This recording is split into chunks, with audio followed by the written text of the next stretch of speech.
What's good, you guys? This is RT at YTSGaming back again with another video. Today we got top 12 tips to win at Wolong Fallen Dynasty. Gameplay guide, tricks, and strategy.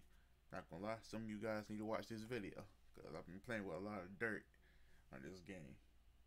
Let's check it out. Good morning, good afternoon, and good evening. Wherever you are and whatever you're doing, I hope you're having a fantastic day. As the title suggests, in this video I'm bringing you 12 gameplay tips to help you dramatically improve your skills in Wolong and just help you have a better time with this already amazing video game. So let's jump straight into number 1, and this is how to more easily get the jump on and backstab enemies. Did you know that whilst you are blocking, you will move slow enough that you don't trigger any detection? And if you quickly spam holding and releasing the blocking, like so, you will be able to close the gap with enemies very quickly whilst still staying undetected. Just be careful you're not doing this too frantically or they will detect you occasionally. But as you can see here, it works 99% of the time. And some enemies are particularly fast and it's really hard to get a jump on them during their patrol routes because they turn around and change direction pretty damn fast. So use this hold and release block technique and you will be able to backstab nearly every single enemy in the game. This second tip is for people that are just generally having a tough time with the game. Morale rank matters so much in this game. And for anyone that doesn't know, your morale rank works effectively like a second player level, specifically for the stage you are currently in. So most main missions you will start at morale level 0, side missions will vary, and if an enemy has a significantly higher morale rank than you, no matter how leveled up your actual character is and how good you are at the game, you are going to have a very tough time. Morale rank affects the difficulty of levels more than anything else, more than your build, more than your character's level, and as your morale increases, so does the damage you deal, and it reduces the damage you take. If you go back to the start of a level at morale level 20, you will find you one-shot almost every single enemy that was posing you a threat just 5 or 10 minutes earlier. So, if you are struggling, make sure to just run past all the enemies that you're having a hard time with at the moment. And I have some advice too for you. For boss battles, I recommend going in at least 20. Some of them are like lower level boss battles, like some like they got some that's like level 8 or whatever. I mean more 8, but majority of them are 20. Now I recommend you going in there at first at the recommended level. Don't go below, none of that. Well, you can go above, but just don't go below. Now that could be your test run to see if you can beat them or whatnot. But if you can't just run through them at 20, my recommendation to you, just go ahead and grind to 25. Cause at 25, even if you're using the computer, at 25 you should be able to beat them in no less than 3 tries if you're good at parrying. Parrying is key in this game. I'm pretty sure he's going to talk about that soon, but yeah, parrying is definitely key. And go and seek out battle flags and marking flags. You want to grab every marking flag as soon as you see them. However, hold your horses on battle flags. In just a few tips time, I will show you how to utilize battle flags the most efficiently. Okay. And if you're finding that there are just not enough marking flags and battle flags around for you and you're still struggling, this is another amazing tip that I used myself while getting to grips with the game. Simply go to an area that you have been able to deal with, clear out the enemies, go and rest at the nearest battle flag, clear them out again, go and rest again, clear them out. You can see where I'm going with this. The more I will say though, you can't do that with multiplayer. Now I will say this, currently as I'm recording this video, I have not played the game in 2 days since the last patch. You might can, but to my knowledge, in multiplayer, you cannot just rest and repeat. I've tried multiple times, and I don't get why. I wish you could, honestly. The more and more you grind low-level enemies, the more it will increase your morale rank. Just bearing in mind, if you do die, it will go back down to the base fortification level. But in theory, at the start of every single level, if you are struggling, you can literally just grind the easiest enemies right at the start of the level until you hit morale rank level 25, which is the maximum. and then the rest of the level should be an absolute breeze for you. As we're on the topic of grinding out low-level enemies, that ties us perfectly into the next tip, which is all about companions and tiger seals. Now, I know this next tip won't be for everyone because some people do love to solo the entirety of any Souls-like games.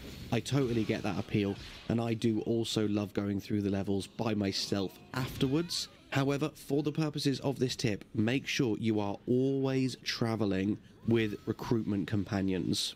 I will come on to the specifics in tip 4. The reason I mention them for now in tip 3 is because they are going to make the game easier. And tip 3 is all about grinding out tiger seals. Now, you get tiger seals in a few different ways, but primarily you get them for avenging other players. Every time you come across an enemy and you see their morale level has a purple glow around it, this is an enemy that has slain another player, and you will be rewarded some tiger seals for defeating them. Why are tiger seals so important? I'm glad you asked.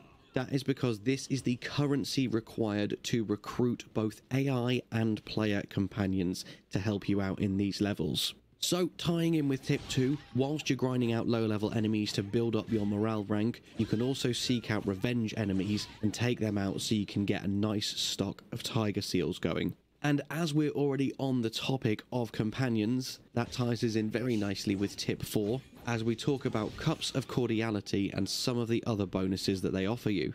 All AI companions will start with a bond level of 1. This will naturally increase as you do battle with them. However, you can give them all Cups of Cordiality, which will give a huge boost to their bond level, just like that. You'll find a few of these cups scattered around levels, but the primary way to earn Cups of Cordiality is through completing titles. Titles are kind of like in-game achievements, such as defeat 100 bandits or loot 50 chests, things like that. So for the most part, you will just be naturally completing titles as you progress through the game. Get enough, your title rank will increase and you'll be rewarded another Cup of Cordiality. Then come into your recruitment menu and give that cup to whichever companion you want to. This is exactly why in my previous tip I was saying you want to fight with companions even if you don't usually. It's not just to cheese the game and make it easier, there is a legitimate reason. There are many amazing armor sets and weapons tied behind companion levels. Let's skip forward in time here, and I have just got Zhao Yun up to the maximum companion level. He is now my sworn brother. We will now rest at a battle flag and check our deliveries. Zhao Yun has rewarded me with a replica of his entire armor and weapon set, and every single one of your AI companions will do this for you when they become your sworn brother. Yes, that means you can rock the armor of Liu Bei, Cao Cao, every single character in this game. Their weapons and armor can become yours. And that, my friends, is why you need to always travel with your companions. And as I've just received this armor set, that leads me perfectly into tip number 5, and that is how to check your bonuses. This isn't immediately obvious, however, on the equipment screen here, I'm going to press square, or I believe it would be X on the Xbox controller. And here I can cycle through all of the different bonuses I am currently receiving from my various weapons and armor. And if I tab over to the end screen here, I can see specifically the bonuses that are being bestowed upon me because I am wearing Zhao Yun's armor set. It's really good to get familiar with this screen because you want to know exactly what bonuses you have and how best to utilize them. We will come on to how to manipulate all of these bonuses in just a minute, but I have a couple more important tips for you before we come on to that. Next up, we're finally going to cycle back around and talk about battle flags. Now, the reason I said to use battle flags strategically is because unlike bonfires or sites of grace in Dark Souls and Elden Ring, they will restore all of your health and healing, yes, but they do not respawn enemies when you activate them, only when you rest at them. So, if you are good at this game and very efficient going through every level, you can, in theory, activate every single let's go back to that. Grace in Dark Souls and Elden Ring. They will restore all of your health and healing, yes, but they do not respawn enemies when you activate them, only when you rest at them. So if you are good at this game and very efficient going through every level, you can in theory activate every single battle flag to keep yourself topped up on healing and potions whilst never ever having to rest at one.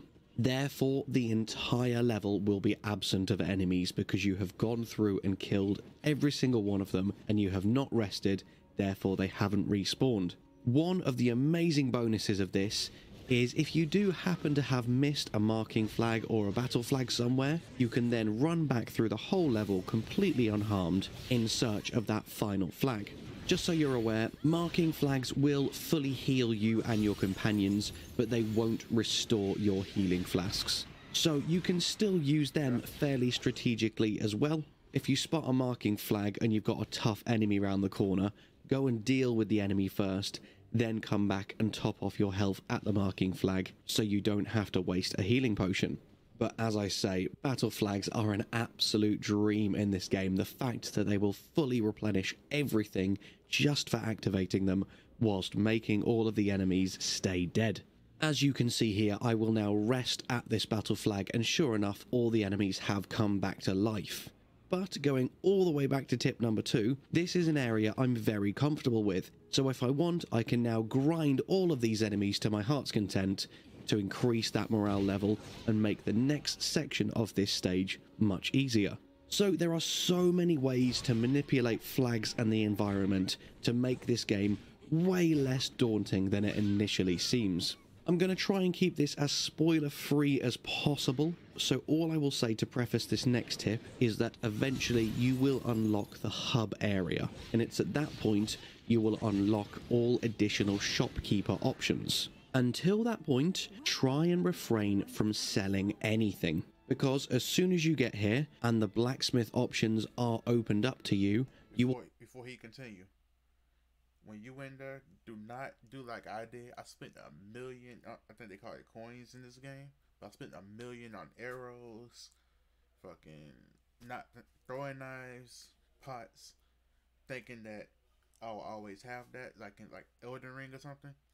You don't. It's in your storage. I'm pretty sure he might talk about that, but just in case he don't, I'm talking about it right now. It goes to your storage. So if you shoot 7 of 7 arrows, you can't go to your battle flag and just go to your storage and get it either. You have to literally go back to the shopkeeper and go to your storage and transfer it over. Because I was very mad about that. So that you guys know now, so you don't go through what I went through. Will now be able to salvage.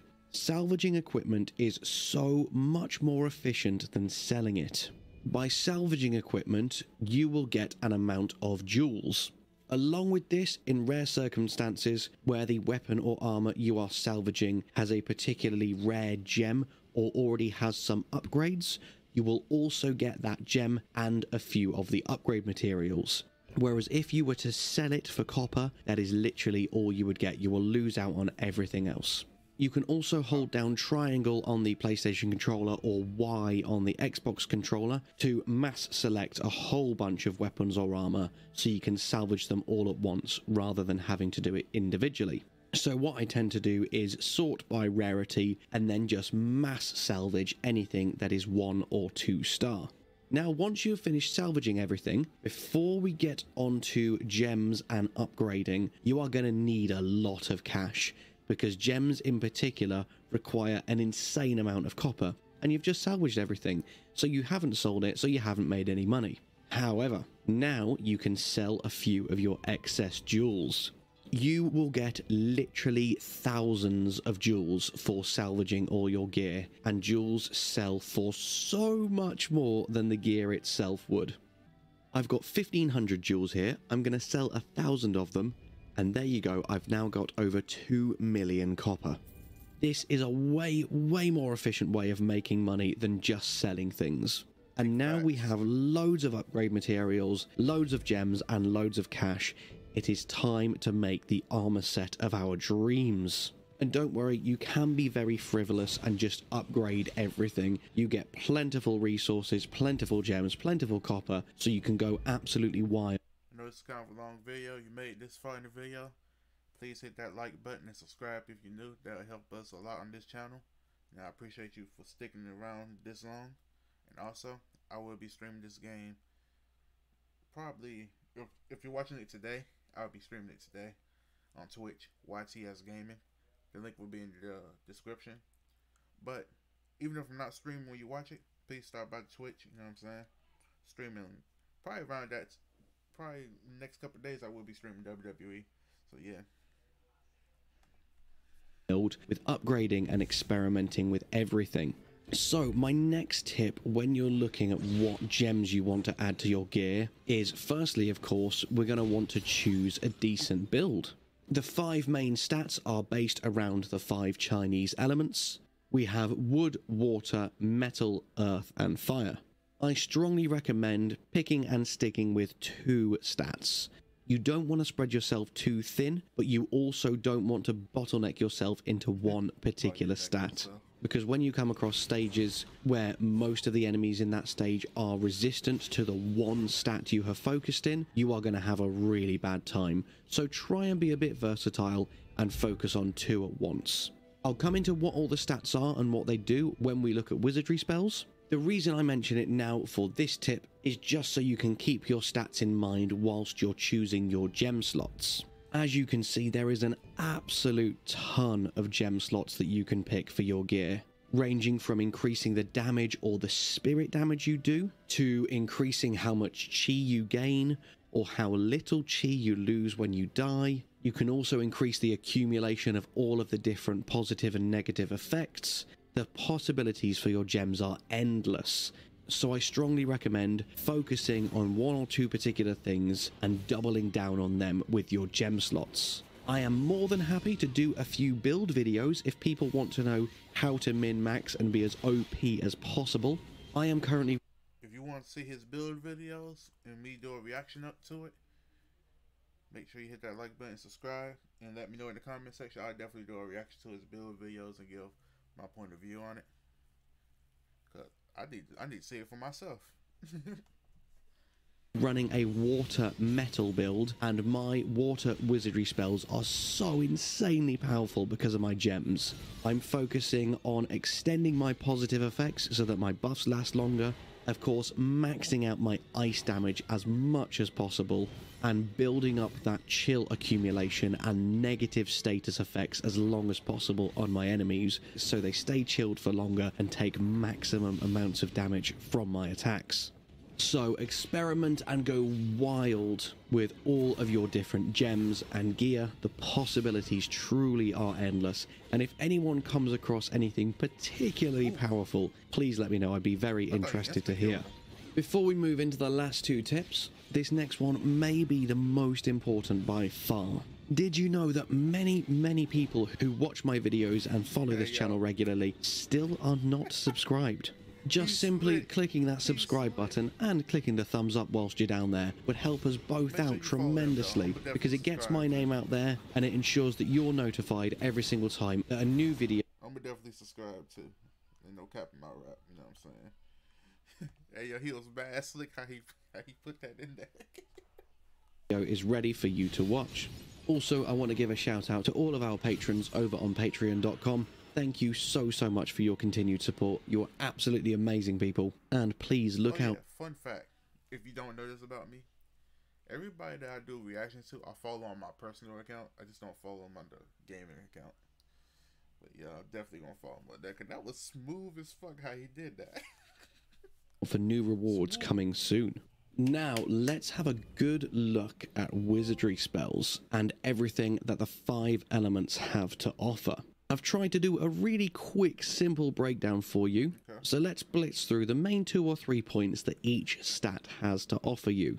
When picking wood, you can expect high HP and high spirit defense. The wood phase is focused around lightning attacks and healing and resistances. Wood is a really great stat to spec into if you are a beginner to Souls-likes, because it's going to be the one that gives you the most health and therefore is probably the most forgiving. Next up, we have got water, which is all about high ranged damage and stealth. There are, of course, a few melee weapons that benefit from water as well, such as the scimitar, which is what I'm running on this build. and water is focused around ice attacks and increasing your own mobility whilst reducing the enemy's mobility. Next up, we have got metal. Metal is great for maintaining your spirit gauge and making your wizardry spells very, very cheap. Metal is definitely the perfect spellcasting spec, as it is focused around poison and toxic attacks, and its main buff is that it will increase the duration of all of your negative debuffs. So if you find a way to work all 5 debuffs into a metal build, you can basically perpetually keep all enemies chilled, burned, poisoned, on fire, you name it. The next phase is Earth, and this focuses around high defense and high equip load, meaning you can wear the tankiest armor sets in the game while still rolling around very quick and nimble. And Earth brings to the table stone attacks and many spells that will increase your defenses. If you mix this with wood, you will be a really, really tanky boy. And last but certainly not least, we have got the fire spec. This is all about high melee damage. It of course employs fire attacks and a very high risk, high reward style gameplay, with big damage spells that will increase your damage output but also your damage taken. Fire is the most risky but the most rewarding spec to play. That is an overview of all the different wizardry specs and what you can expect from each one. There are some insanely powerful spells late game, and if you do focus around the wizardry aspects, it will be tougher in the early game, but you can absolutely melt so many enemies later on. I am also going to be carrying on my Wolong playthrough live over on Twitch, so make sure you go and follow if you're not already, and we can learn it together and just have a good time while we do so. My final tip is something Elden Ring fans will be very, very happy to hear, and that is that respecking is free and infinite. Imagine having infinite larval tiers. Again, you do need to have the hidden village unlocked, and you do need to have a certain character unlocked. You will see the door is open in this main building here, right in front of me, right by the battle flag. When you can enter here, you'll be able to interact with the NPC and respec freely.